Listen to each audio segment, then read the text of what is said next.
నేను అడిగాను, ఒక్క రూపాయి లేకుండా గెలిచారు అంటే గుమ్మడి నర్సయ్య గారు ఇప్పటివరకు అంటే ఒక్క రూపాయి కూడా లంచం తీసుకోలేదా?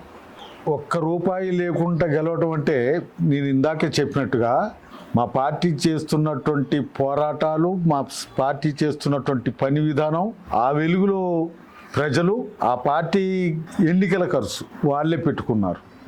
అదేనా మీరు 5 సార్లు గెలవడానికి ఏమైనా రహస్యం ఉందా? రహస్యం అదే. ఆ ప్రజలు ఆ పార్టీ వెనకాలండి ఆ పార్టీ చెప్పినట్టు ఆ పార్టీని నిలబెట్టుకున్నారు. ఆ పార్టీ నిలబెట్టినటువంటి వ్యక్తిని గెలిపించుకున్నారు. క్యాన్వేజింగ్కి వచ్చినటువంటి క్యాడర్కి వాళ్ళే పోబెట్టి వాళ్ళు తిరుగుతున్నటువంటి టైంలో ఎక్కడికైనా బస్సు ఎక్కాలి, లేదు ఒక ఆటో తీసుకోవాలి, ఇటువంటి ఛార్జీలు కూడా ఆ ప్రజలు ఇచ్చి ఓటిచ్చి బోబెట్టి గెలిపించుకున్నారు. పార్టీ మారకుండా అంతకాలం అంటే పార్టీ మద్దతు పొందడానికి ఎలా సాధ్యమైంది గారు మీకు? పార్టీ మారాల్సిన అవసరం ఏంటి? ఇప్పుడు ఈ రోజుల్లో మనకు తెలుసు, మనకు పదవి కావాలంటే వెంటనే పార్టీ మారుతారు.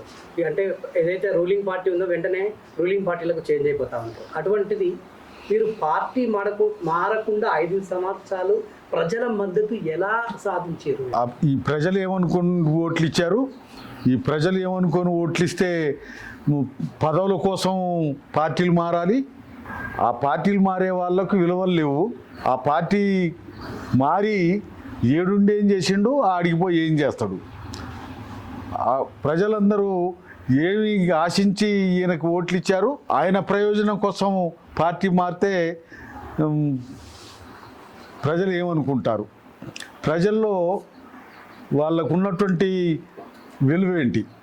మేము ఒక విప్లవ పార్టీ అభ్యర్థిగా, విప్లవ పార్టీ ప్రజాప్రతినిధిగా, విప్లవ భావాలు కలిగినటువంటి వాళ్ళుగా ఉండి పార్టీలు మారాల్సిన అవసరం లేదు.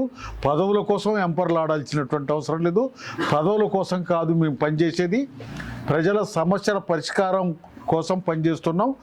ఆ ప్రజల సమస్యల పరిష్కారం కావాలి అనేటువంటి పట్టుదలతోటి ఉన్నటువంటి మేము ఈడ గెలిచి ఇంకొక ఆడికి పోవాల్సినటువంటి అవసరం లేదు. అటువంటి విధానాన్ని, అటువంటి స్వభావాన్ని వ్యతిరేకిస్తున్నటువంటి వాళ్ళం. సో